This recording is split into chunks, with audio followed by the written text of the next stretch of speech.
अस्सलामुअलैकुम स्टूडेंट्स, मैं हूं आपका फ़िज़िक्स टीचर मोहम्मद ज़ुल्करनैन। आज हम first year physics chapter number 8 के रिमेनिंग एक्सरसाइज के शॉर्ट क्वेश्चन को डिस्कस करते हैं। शॉर्ट क्वेश्चन नंबर 6 है हमारे पास, why does sound travel faster in solid than in gases.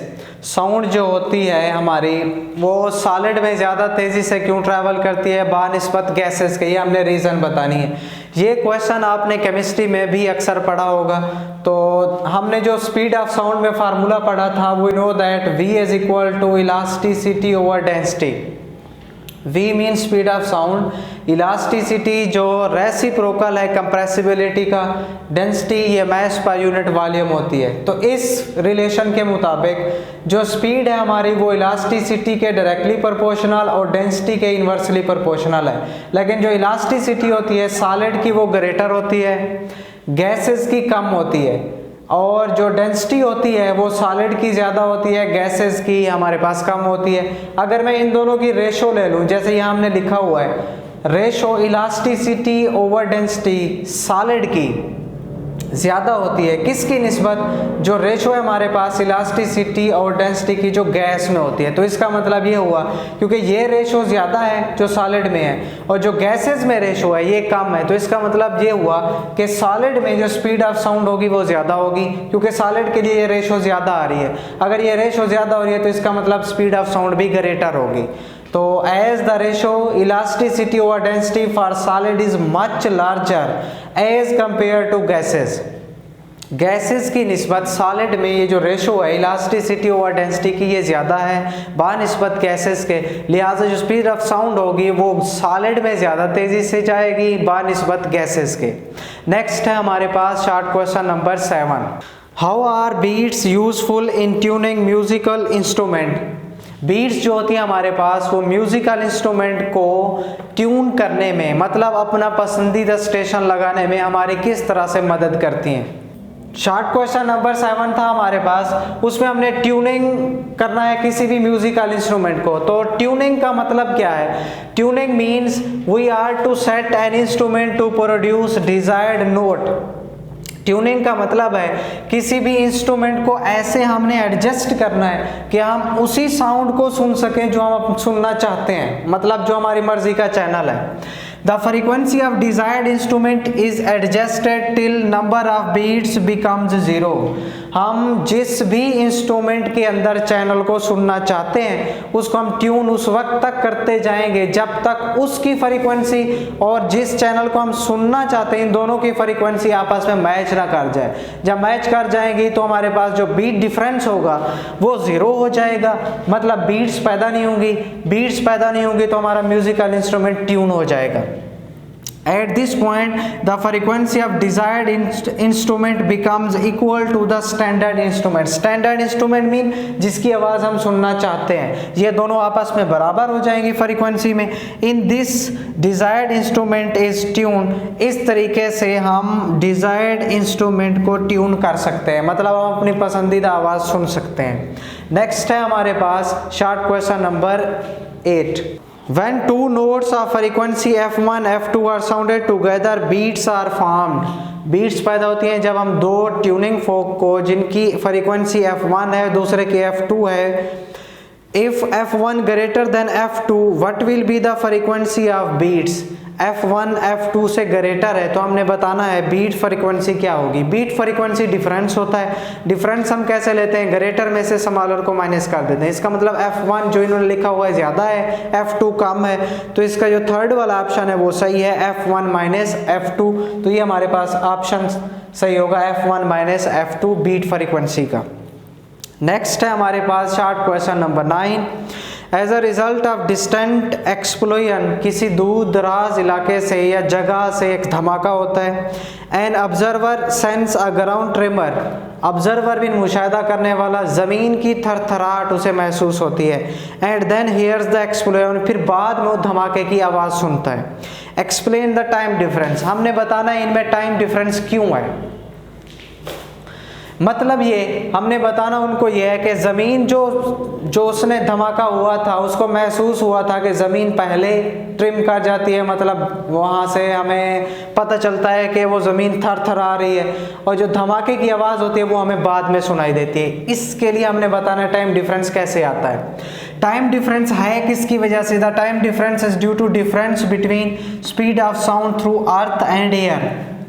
दो केस है यहाँ पर, क्योंकि जो आवाज़ हमें सुनाई देगी हवा को बल्कि जो हमें आवाज़ सुनाई देगी उसको मीडियम की ज़रूरत होती है, और वो मीडियम है हमारे पास एयर गैस है। गैस जो होती है इसकी इलास्टिसिटी कम होती है, सॉलिड की इलास्टिसिटी ज़्यादा होती है। अर्थ हमारी सॉलिड है, तो जिसकी इलास्टिसिटी ज़्यादा होगी वहाँ साउंड ट्रैवल भी तेज़ी से करेगी, और जिसकी इलास्टिसिटी कम होगी वहाँ साउंड ट्रैवल भी आहिस्ता से करेगी। तो गैस इसकी इलास्टिसिटी कम है, लिहाजा ट्रैवल वहाँ देर से होगा, और जो हमारे पास अर्थ है ये सॉलिड है, इसकी इलास्टिसिटी ज़्यादा है, यहाँ से ट्रैवल तेज़ी से होगा, तो हमें सबसे पहले वहाँ से थरथराहट महसूस होगी।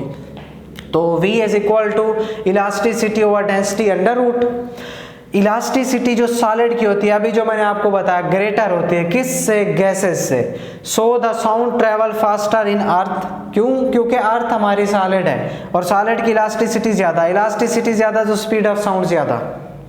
As compare to the air हमारे पास गैस है, उसकी इलास्टिसिटी कम तो स्पीड ऑफ साउंड भी कम, लिहाजा हमें जो आवाज़ होगी वो देर से सुनाई देगी, और जो थरथराहट उसकी होगी वो हमें इससे पहले सुनाई देगी, जो हमारे पास आवाज़ है इस धमाके की। नेक्स्ट है हमारे पास short question number 10। Explain why sound travel faster in warm air than in cold air. Speed of sound जो हमारी वो वार्म एयर मीन गर्म हवा में वो तेज़ी से चलती है बानिस्बत कोल्ड एयर ठंडी हवा के। उसके लिए आपने देखना है इसकी रीज़न बिल्कुल आसान है, जो हमने शॉर्ट क्वेश्चन नंबर 9 किया था उसी की तरह है। स्पीड ऑफ साउंड जो होती है हमारी वो डेंसिटी के इन्वर्सली प्रोपोर्शनल होती है, तो जो वार्म एयर की डेंसिटी होती है वो कम होती है बानिस्बत किसके? कोल्ड एयर के। तो अब इस रिलेशन को देखें, वार्म एयर के लिए देखें डेंसिटी कम होगी, डेंसिटी कम तो स्पीड मैक्सिमम ज़्यादा, क्योंकि ये दोनों एक दूसरे के इनवर्स हैं, लिहाजा वार्म एयर में स्पीड ऑफ साउंड तेज़ी से ट्रैवल करेगी बानिस्बत किसके? कोल्ड एयर के। कोल्ड एयर में क्यों? क्योंकि कोल्ड एयर की डेंसिटी ज़्यादा है, और अगर डेंसिटी ज़्यादा होगी तो स्पीड हमारे पास कम हो जाएगी, लिहाजा it means smaller the density greater speed of sound. अगर डेंसिटी स्मॉल होगी तो स्पीड ऑफ साउंड ज़्यादा होगी। किसकी डेंसिटी स्मॉल है? वार्म एयर की। वार्म एयर की डेंसिटी स्मॉल है तो स्पीड ज़्यादा होगी, इसका मतलब यहाँ स्पीड ऑफ साउंड जो ट्रैवल करेगी वो तेज़ी से जाएगी। So speed is greater in warm air, लिहाजा वार्म एयर में स्पीड ऑफ साउंड ग्रेटर होगी। नेक्स्ट है हमारे पास short question number 11। How should a sound source move with respect to an observer so that the frequency of its sound does not change? हमने source को इस तरह से मूव करवाना है कि साउंड की फ्रीक्वेंसी चेंज ना हो। ये हमारा शॉर्ट क्वेश्चन डॉपलर इफेक्ट से रिलेटेड है, जो आपने लॉन्ग क्वेश्चन इस चैप्टर में पढ़ा हुआ है। इसके दो केस हम यहाँ डिस्कस करते हैं। पहला है if source and the observer move in same direction.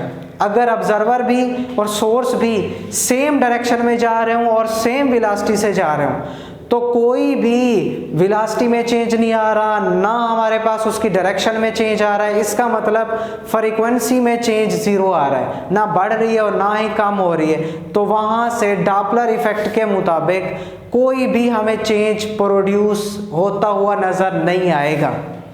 दूसरा केस है if sound source move in circular path. अगर सोर्स हमारा सर्कुलर पाथ में मूव करे with respect to observer that is at centre. किसके लिहाज से? ऑब्जर्वर के लिहाज से, और ऑब्जर्वर किस में हो? सेंटर में हो।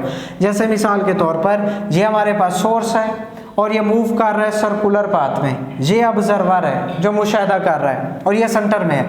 तो अब सोर्स यहाँ से मूव करेगा, जितनी पहले से आवाज़ आ रही थी उतना यहाँ सुनेगा। अब जब ये मूव करके यहाँ पहुँचेगा, आप भी देखें यहाँ पर जब पहुँचेगा, अगर यहाँ पर स्पीड ऑफ साउंड जितना वो सुन रहा था उतना ही इसको सुनाई देगी।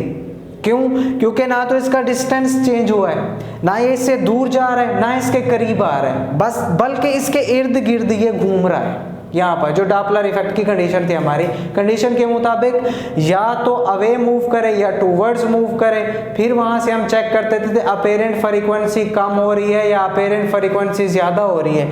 यहाँ ना ये इससे दूर जा रहा है ना इसके करीब आ रहा है, इसका मतलब फ्रीक्वेंसी सेम ही रहेगी, चेंज नहीं आएगा इसमें, क्योंकि यहाँ पहुंचेगा तो सेम फ्रीक्वेंसी अपेरेंट फ्रीक्वेंसी, जब यहाँ मूव करके आएगा तो सेम अपेरेंट फ्रीक्वेंसी, यहाँ मूव करके आएगा तब भी हमारे पास सेम अपेरेंट फ्रीक्वेंसी होगी। तो इसके ये दो केस से जो आपने बताने हैं, एक ये कि सेम डायरेक्शन में हूँ सेम वेलोसिटी से, दूसरा सोर्स सर्कुलर पाथ में मूव करे विद रिस्पेक्ट टू ऑब्जर्वर, तब भी हमारे पास इनकी अपेरेंट फ्रीक्वेंसी में कोई चेंज नहीं आएगा।